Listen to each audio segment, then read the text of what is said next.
So, in summary, the 3 tips of being a good design thinker or being a empathetic individual is: first is listen with intent, be a good listener. Second is observe with purpose. Whenever you're observing, observe with the purpose of identifying rooms of improvement. And as we will do the practical project with the staff canteen of IMB, you'll have a lot of opportunities to observe the video.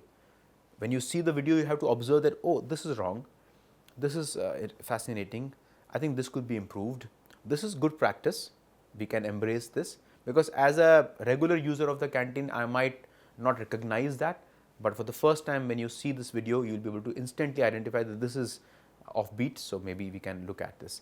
And finally, defer your judgment. Don't be judgmental.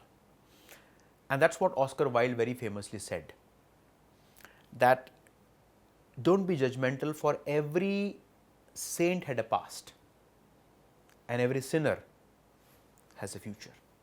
Whoever is a saint today had a gory past, had a less than desirable past.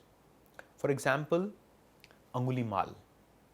Angulimal was a famous dacoit in the northern part of India, and he was such a ferocious dacoit that he would cut people, chop their fingers and make a garland out of their fingers. Ferociously looking, venomous, with a dagger in his hand, and he would be brandishing the dagger across the jungles. So one day Angulimal was walking and he saw a person walking ahead of him. Immediately he jumped in front of the person and he threatened him, saying that I'll kill you. And the other person was walking nonchalantly, and Angulimal was suspicious that what's wrong with you? I don't see any fear in your eyes. Here I am to kill you and this can be your last breath. But why aren't you afraid of me? The whole world is afraid of me. Why aren't you afraid of me? The guy said that, well, I know that I'll die. Maybe now is the moment. So what's the fear? And Angulimal couldn't understand that kind of an answer. That what do you mean by that? And that moment he metamorphized into something completely different. He surrendered and he became a saint. He went on to write many sculptures. And the story that I am relating to is more than 2000 years old. Did you know who the person was? Yes, it was Gautam Buddha. Now he didn't have to read Gautam Buddha.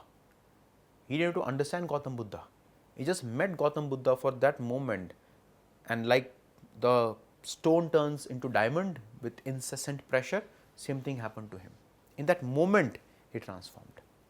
And this transformation can happen to all of us, to any one of us at any point of time. As Mark Twain very famously said, that there are 2 most important days in your life.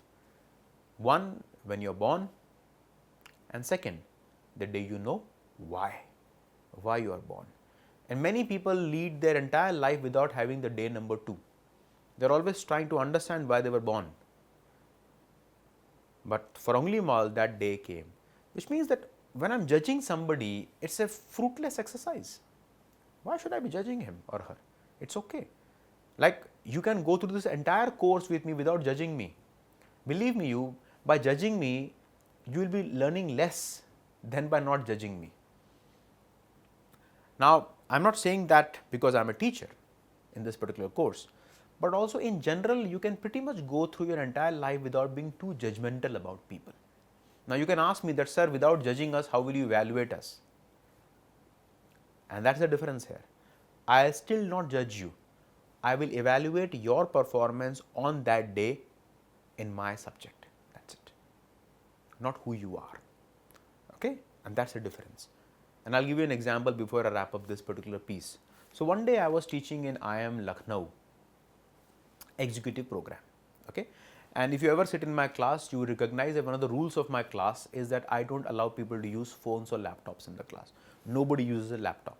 You close the laptop, your phone has to be in your bag, and you take a simple notebook and a pen and you sit in the class. And this was an executive MBA where the average age is 45.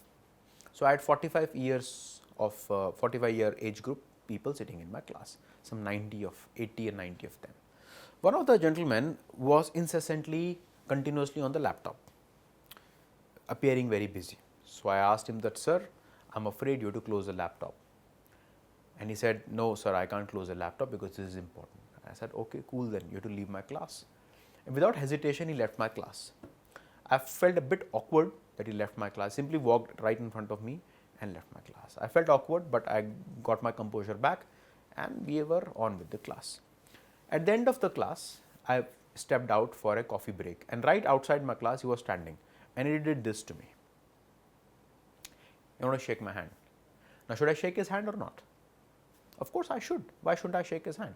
So I shook his hand, and then he explained to me that, sir, I was sending my, very urgently I had to send a report, a medical report to my wife, who was showing our daughter to a surgeon and a specialist, and because I could not be there, I had to be in the class, but I had to send this out. Now imagine if I would have judged him on that day, how guilty I would have been after knowing this fact. And if I did not shake hands with him, I would have lost him forever.